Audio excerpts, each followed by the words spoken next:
Good evening. It is Wednesday, April 15th, and we've already been at this COVID-19 thing for over a month now. Can you believe it? In some ways, it's felt like it's taken forever, that it's gone so slow, and in other ways, it feels like it's actually gone kind of fast. More often, it feels like it's been forever.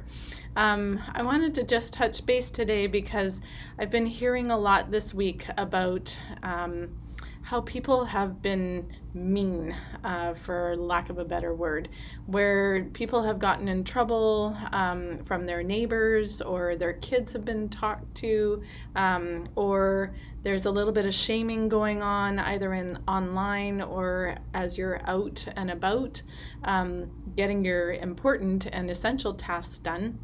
And I just wanted to touch base on that because that's really hard in these days. We're already struggling with so much going on, and it just kind of adds to it that can't we just be kind and be nice to each other? And there's a little bit of in me that thinks about how this is trauma. This is The COVID-19 is something that is unexpected. We weren't prepared for it. The emotions have been overwhelming. The change has been constant, and it's changed how we view our world, probably permanently, and at least in the short term, in how we function, how we relate to each other. And each of us have a different response to that. And so if you think about the three typical responses that you hear to trauma of fight, flight, or freeze, some of those are showing up in people these days. And so if somebody goes to the fight response, they're going to make sure everybody sticks to the rules, and they want to make sure that you are sticking to the rules. And it's important to have that safety and that order for them. If they are going to choose the flight route, or not even choose it, that's their response, is to flight or get away. Maybe that person is escaping into Netflix, or staying away from the news, and then even more so isolating from friends because it just doesn't feel safe anywhere. The other thing would be maybe you freeze. And so that person would be feeling like, I'm stuck. I can't move forward. I can't go out of my house. I don't know what's happening with my job. And so I'm frozen in time, and I don't know how to help myself. I don't know what this means for my future. And so no matter what response you're having, or your spouse is having, or your neighbor is having, we need to be kind. We need to find ways to be kind to others and to ourselves. Those neighborhood kids might need to be outside because it's nice out, and because for their mental health, and also for their mom and their dad's mental health, and the ability to be able to cope the best that we can, and keeping within the restrictions the best that we can as well. Be patient. It's really hard to be stuck in a home with the same people day after day after day, even if you love them with all your heart and you get along with them great. And then you have people who are in difficult relationships, like maybe they were already talking about splitting up, or maybe there's abuse in the home. And you don't know what's going inside of that home that makes them get out for a walk, or makes them stand 6 or 10 feet away from their neighbor and just have that physical contact. Not physical contact, just have that physical presence, be able to talk to someone other than on a computer screen. And they need to have a sense of safety and to know that they aren't alone, because home doesn't always feel that great. So just to encourage you to keep in mind that everybody is doing the best that they can right now. And if you keep that in mind, how can you help yourself, and how can you help others in this time?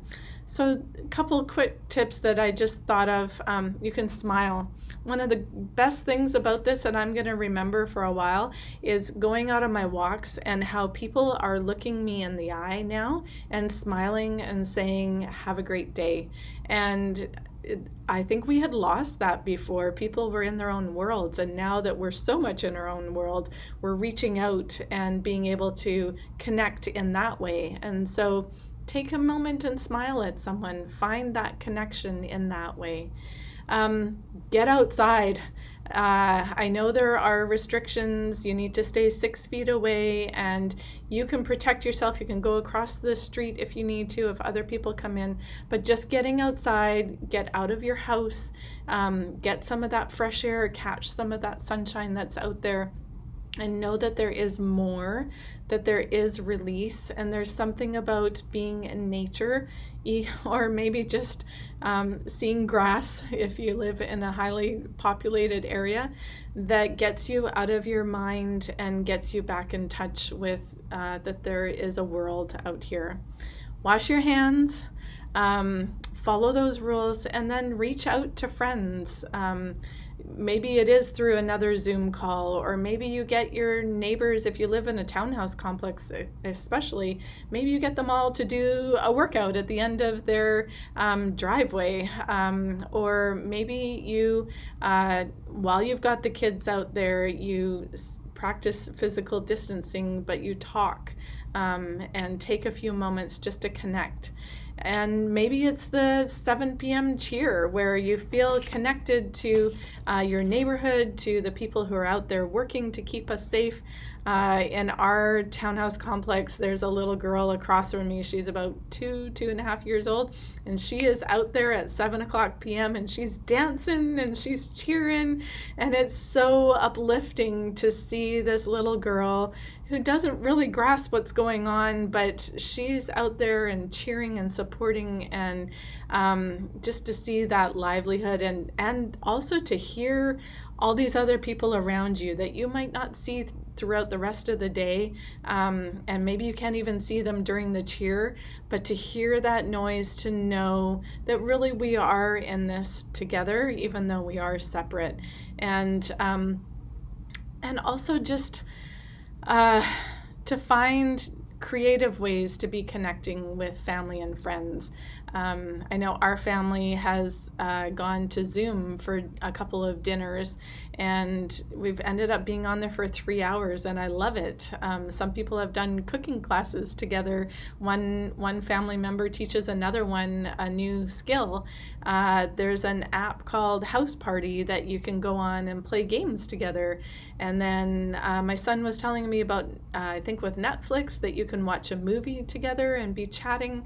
Find ways to be creative, to know that you are not alone, to find ways to care for someone who maybe is responding to this trauma a little bit different than you are. I've gone on long enough. I hope this is helpful, and I hope you have a great evening. Bye.